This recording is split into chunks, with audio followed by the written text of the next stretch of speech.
What's up, SnowTrax viewers? Luke here. Just wanted to give you guys a quick, I guess it'll be a how-to video on adjusting your 7S gauge display. It's something that I don't read manuals on snowmobiles, so, you know, I'm a man and I should, but I don't. But it was something that took me a few minutes to figure out, and I thought it would be helpful just to show you guys how to do it real quick. So first of all, you got to be on your gauge screen. You don't have to have the sled running. As long as your key is on, the gauge will stay on. I can't remember for how long, but it's quite a while. So when you're on your gauge screen, there's a little button right down here in the corner, a little gear button. Now you're on your adjust gauges screen. So I'll show you my favorite layout just because I can. You have over here is the pages. So there's multiple pages of gauges that you can scroll through by using the back button. I don't need more than one page because there's only so much data that I actually need when I'm riding. So I'm going to adjust this one. I'm going to delete the second page because I don't need it. As I said, I don't need a second page. Now I really like this layout here with the two circles at the top and then the list at the bottom. That is very readable for the type of information that I want. So I'm going to go over here to data. So now that I've got my one page that I'm going to use, I'm going to go to data, and that's where all my gauges are. So to adjust the circles, and there's multiple layouts, you can have all circles down here. Where is it? There you go. All circles, or you can have just the list mode.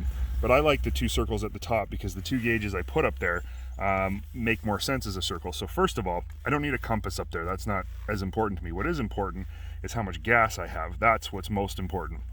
And I like to look at that while I'm riding, so that's an important one, as I said.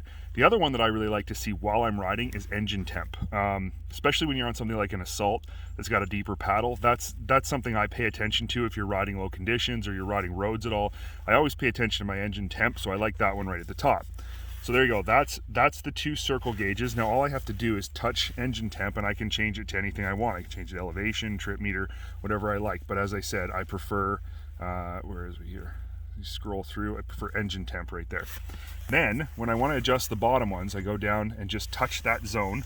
Now I'm adjusting the bottom ones, and the way this works is you just highlight the ones you want to see. You can have up to 3 of them, and right now there's 3 over there. I only want 2, so I just have to delete one. So I'm going to delete elevation just for fun, and you see it switched over to having only 2 options.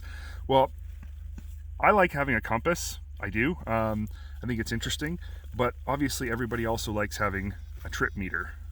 So the 2 that I choose to have are the compass and the trip meter on that section. You can have over here, as you can see, battery, fuel level, engine hours, engine temp, elevation, compass, all of those things. So you can choose from those things, but this is how I like my screen laid out. When you're all done, you just go down here and hit the little green check mark, and there's your new main page. So before, if I was to hit this back button, it would have gone from this screen to a second gauge screen, but instead it goes to the maps and then back to my gauges, which is great because you know, I look at my gauges most. The other thing you can do is touch this button and switch this layout here to just numbers. I don't think it looks as good. It's not really any more readable because it, you know, you've already got a big number for mile per hour and a smaller number for RPM. If I go here, it's the same. Big number for mile per hour, small number for RPM, but I get the sweep as well. So it's just a little more graphic and kind of at a glance readable. Anyway, I know that was some basic stuff, but I just wanted to show you guys something that we've been learning about this gauge, and it was confusing at first for me to figure out how to change that. Now that I know, we've adjusted all of our VR1 gauges to be what we want them to be, obviously. So there you go. Anyway, hope you guys enjoyed that. Hope it was helpful, and hopefully we'll see you guys out on the trail real soon.